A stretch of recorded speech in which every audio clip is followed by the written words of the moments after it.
I'm Ibrahim Imam, and welcome to this episode of the Neurology Lounge podcast titled 10 Disorders That Blur the Boundaries Between Neurology and ENT, which is ear, nose, and throat.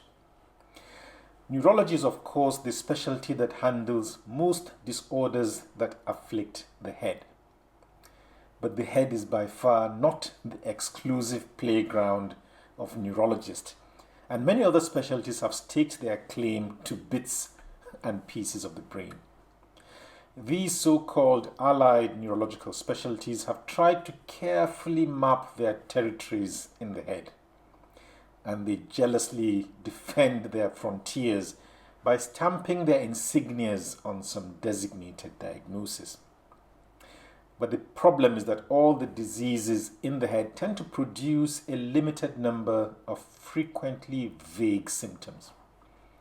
It is therefore not surprising that border squabbles often break out between neurologists and their closest neighbors, psychiatrists, neurosurgeons, and ophthalmologists.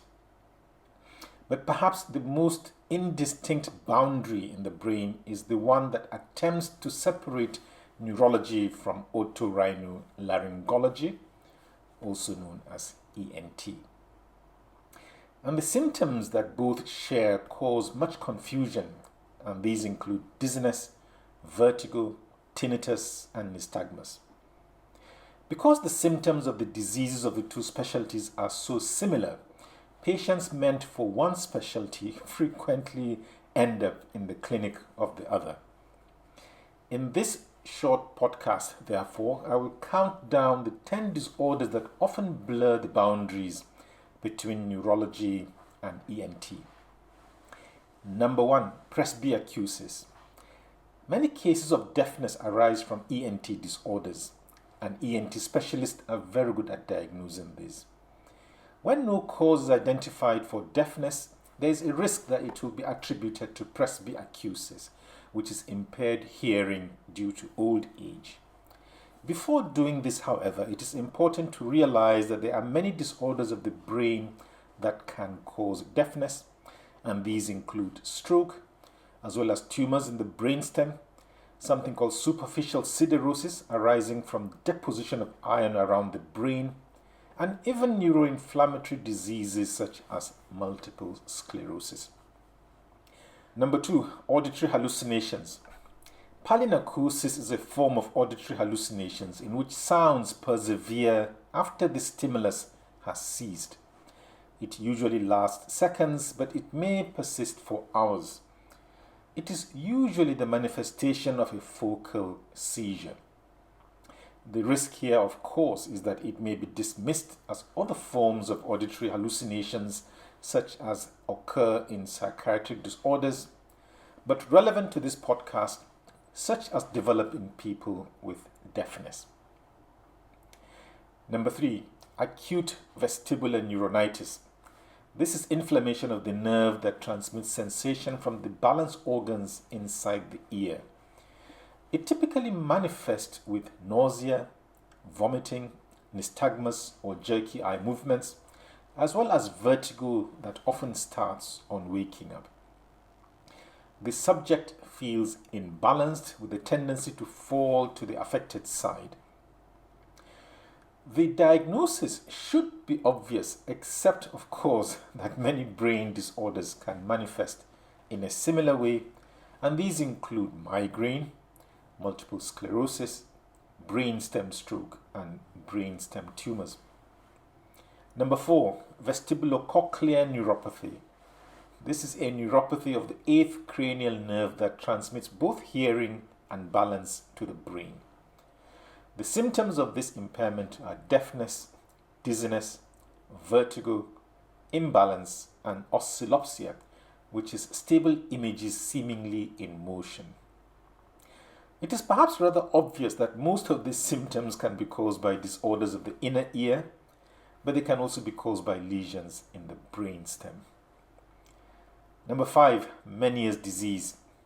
This familiar disorder is defined by attacks of vertigo lasting 20 minutes to 12 hours, hearing loss, and low-frequency tinnitus. and the cause is damage to the ganglion cells deep in the inner ear. Subjects afflicted with this may also complain of a sense of fullness or blockage of the affected ear, of nausea, and of vomiting. This should be a straightforward ENT diagnosis, but similar symptoms may also be produced by such neurological disorders as vestibular migraine and brain tumors. Number 6, vestibular paroxysmia. This is the occurrence of brief attacks of vertigo, and it is caused by compression to, rather than damage of, the vestibulocochlear nerve. The site of nerve compression is usually at the nerve root entry zone, where the nerve enters the brainstem. And the culprit is typically a tortuous artery, but it may also be due to vascular malformations, tumors, and even multiple sclerosis.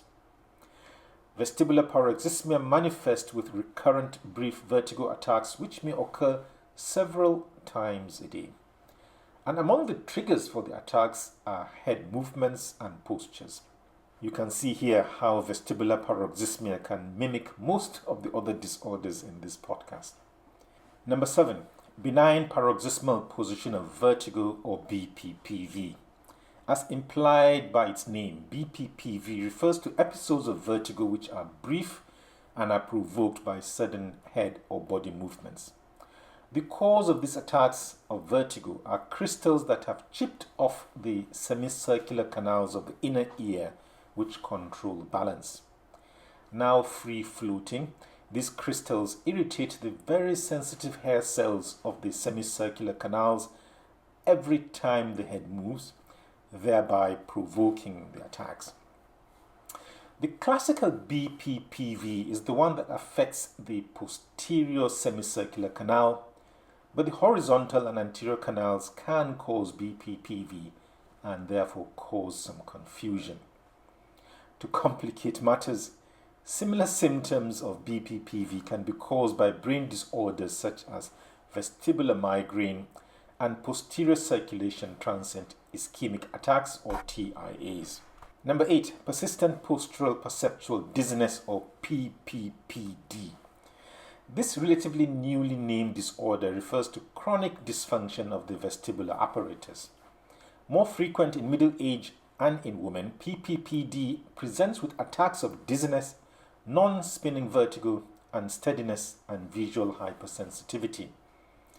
And the provoking factors for the attacks include assuming the upright posture and motion. By this stage, there is probably no need to point out how PPPD may mimic the brain disorders that also manifest with similar symptoms. Number 9, Tumarkin's autolytic crisis. And a crisis indeed this is.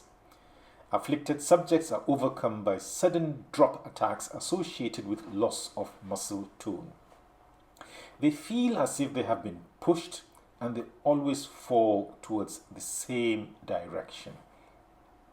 And usually, there is no associated vertigo or loss of consciousness with these episodes.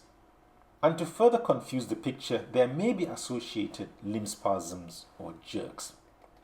The usual cause of Tumarkin's autolytic crisis is Meniere's disease, but it may also be caused by migraine. And it is obvious how it can be confused with a seizure. Number 10, mal de débarquement syndrome. This catchily named disorder refers to non-spinning vertiginous symptoms that develop after disembarkation.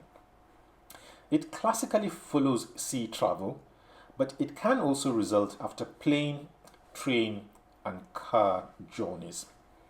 This is typically a sensation of rocking, bobbing, swaying, or bouncing, which sets in usually within 1 hour of disembarking.